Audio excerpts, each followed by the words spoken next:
شجاعت صاحبہ بہت شکریہ. خوشبخش شجاعت صاحبہ آپ کے وقت کا.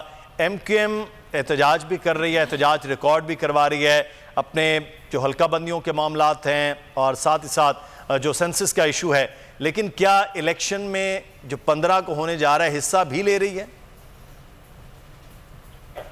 دیکھیں مجھے پارٹی ورژن تو نہیں معلوم ہے کیونکہ میں آؤٹ آف ٹاؤن ہوں اس وقت, تو میرا رابطہ نہیں ہوا ہے پارٹی کے کسی بھی شخص سے, تو میں پارٹی کا آپ کو مطمع نظر نہیں بتا سکتی.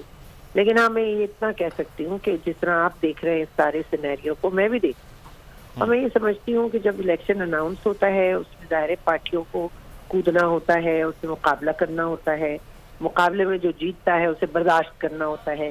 یہ عمل ہمارے یہاں ہے نہیں. افسوس کی بات یہ کہ پاکستان میں الیکشن اتنا متنازع بن چکا ہے, اور یہ بھی میں آپ کو بتا دوں کہ فوراً ہی یہ بات آ جاتی ہے کہ یہ متنازع الیکشن ہے, یہ الیکشن جو اس میں دھاندلی ہوگی.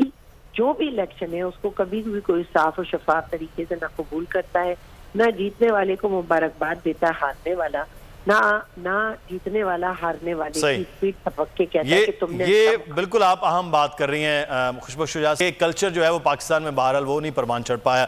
بہت شکریہ آپ کا. اگر آپ کو یہ ویڈیو پسند آئی ہے تو سبسکرائب کیجئے اور بیل آئیکن کو پریس کیجئے.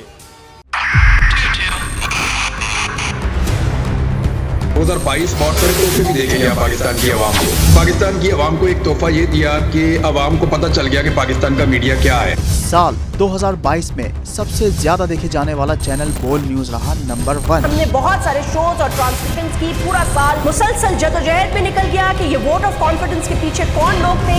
توڑے ریٹنگ کے سبھی ریکارڈ. سوشل میڈیا پر بھی سب سے زیادہ تیزی سے 2.4 بلین ویوز کا سنگ میل عبور کیا.